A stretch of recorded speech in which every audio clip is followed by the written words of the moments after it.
Selamat malam, salam sejahtera. Terima kasih karena bersama dengan saya di Nazlin Unity Channel. Saudara-saudara sekalian, ini adalah satu pendedahan paling menarik untuk malam ini. Ulasan yang paling menarik, pilihan daripada admin untuk Anda semua. Ini berkaitan dengan pilihan raya negeri Pulau Pinang yang tidak lama lagi akan diadakan.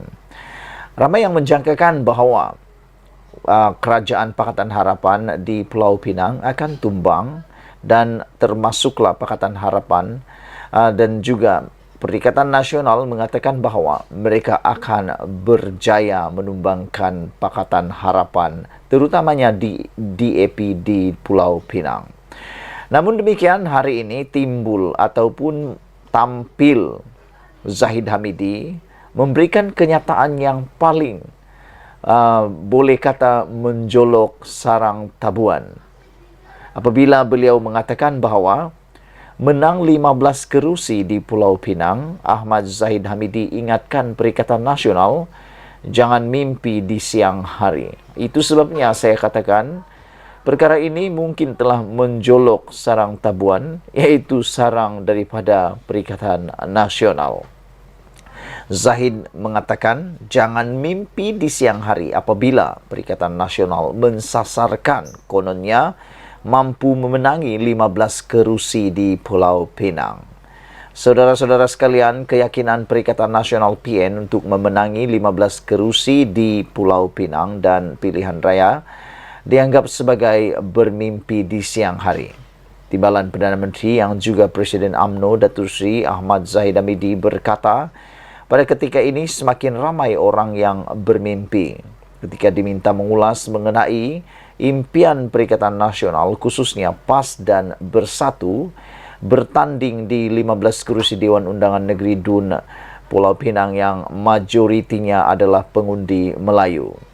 Jadi, elok-eloklah kalau rasa matahari itu tengah panas, mimpi itu terulit apabila tidurnya terlalu nyenyak. Sila tafsirkan ayat itu sendiri, kata Ahmad Zahid Hamidi. Zahid yang juga Menteri Kemajuan Desa dan Wilayah berkata demikian selepas mengadakan lawatan kerja di Ibu Pejabat Lembaga Kemajuan Wilayah Pulau Pinang di sini hari ini.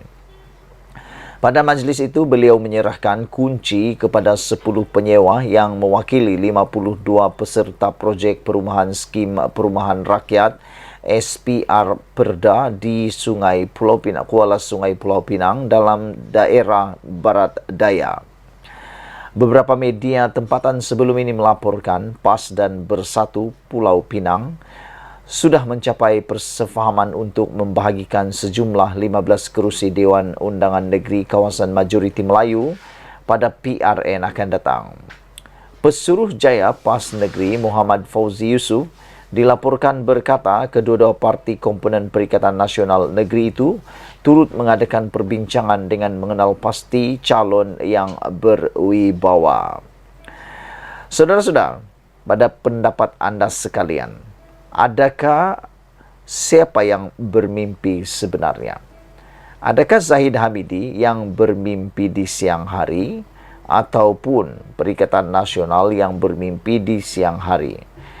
Kedua, benarkah Perikatan Nasional akan berjaya menumbangkan Kerajaan Pakatan Harapan dipimpin oleh DAP di Pulau Pinang? Sejauh mana ramalan ini kita sama-sama nantikan dalam PRN akan datang. Ikuti terus ulasan selepas ini.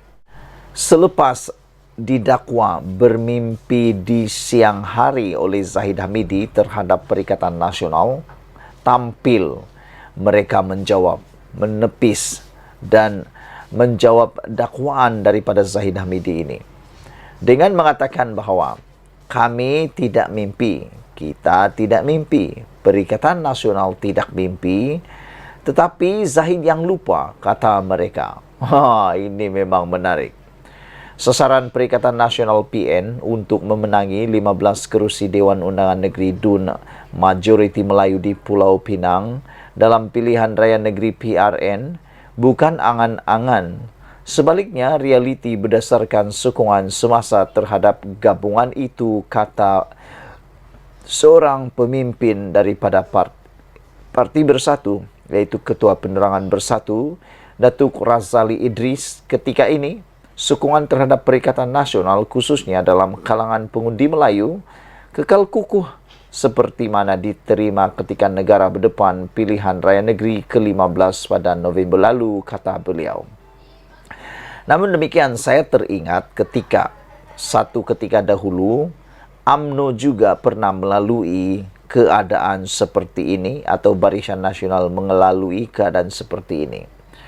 Sebelum PRU 15, Anda pasti masih mengingat betapa gah dan megahnya Parti Barisan Nasional memenangi pilihan raya DUN Melaka dan Johor dengan kemenangan besar majoriti 2/3. Pada waktu itu, para pemimpin dalam Barisan Nasional dan UMNO mendakwa bahwa mereka mendapat sokongan penuh daripada rakyat semula. Mereka yakin untuk memenangi PRU 15 sehingga mendesak pembubaran parlimen disegerakan dengan andaian mereka masih mempunyai sokongan yang kuat, dan itu mereka menilai sokongan itu berdasarkan kemenangan besar di Dewan Undangan Negeri Melaka dan juga Johor. Namun apa yang berlaku benar-benar di luar jangkaan dan juga di luar sangkaan Barisan Nasional dan UMNO. Semasa PRU 15 baru-baru ini, Anda pasti tahu, UMNO, Barisan Nasional kalah teruk. Mereka hanya mampu menang 29 kerusi parlimen. Walaupun mereka mengandaikan menang besar, sehingga berani memaksa pembubaran parlimen disegerakan. Akhirnya mereka dapat balasan dengan kekalahan yang teruk. Ini mereka menilai keyakinan berdasarkan pilihan raya sebelum itu, yaitu di Melaka dan juga di Johor. Adakah yang dinilai oleh Perikatan Nasional berdasarkan PRU 15 juga akan mengalami nasib yang sama dengan Barisan Nasional dan UMNO? Adakah Perikatan Nasional juga akan mengalami nasib yang sama dengan mengandaikan atau memikirkan bahwa mereka akan mendapat kemenangan yang sama, rentetan daripada sejarah kemenangan mereka, sejarah kemenangan di dalam PRU 15 yang lampau, yang baru-baru ini. Ketua Penerangan Bersatu, Datuk Razali Idris juga mengatakan, kami tidak bermimpi di siang hari, tapi Ahmad Zahid Hamidi lah yang sebenarnya lupa. Realitinya UMNO tidak pernah dapat memegang kerajaan negeri di Pulau Pinang dan semua kerusi parlimen yang pernah dikuasai mereka kini menjadi milik Perikatan Nasional, katanya kepada Berita Harian. Beliau mengulas kenyataan Ahmad Zahid yang menyifatkan ramalan PN mampu memenangi 15 kerusi Dewan Undangan Negeri majoriti Melayu pada PRN di Pulau Pinang seperti mimpi di siang hari. Sebelum ini, sebuah portal meramalkan Perikatan Nasional mungkin menang 14 kerusi Dewan Undangan Negeri majoriti Melayu di Pulau Pinang. Bagaimanapun, laporan sama mengatakan gabungan itu mungkin tidak dapat merampas kerajaan negeri daripada Pakatan Harapan kerana tidak mendapat sokongan bukan Melayu yang membentuk majoriti 62 hingga 98% pengundi di 25 daripada 40 kerusi di Pulau Pinang. Dilaporkan PAS dan Bersatu Pulau Pinang mencapai persefahaman untuk membahagikan sejumlah 15 kerusi Dewan Undangan Negeri kawasan majoriti Melayu pada PRN akan datang. Pesuruhjaya PAS Negeri Muhammad Fauzi Yusof berkata kedua-dua parti komponen PN negeri itu turut mengadakan perbincangan dengan mengenal pasti calon berwibawa. Razali berkata sasaran dan keyakinan merampas kerusi Dewan Undangan Negeri juga hasil tinjauan dan penyelidikan dibuat parti, bukannya sekadar andaian semata-mata. Katanya pasukan gerak kerja mengumpul maklumat di peringkat akar umbi dan meneliti sokongan pengundi di bawah. Alhamdulillah sehingga kini petunjuk yang diberikan meyakinkan, namun kita berserah kepada Allah, katanya. Sekian dulu untuk kali ini. Jangan lupa tinggalkan komen Anda. Sila tekan butang subscribe sekiranya Anda belum subscribe lagi. Tekan butang subscribe itu percuma. Malaysia kita punya, kita juga sama-sama cintai Malaysiaku. Bye-bye.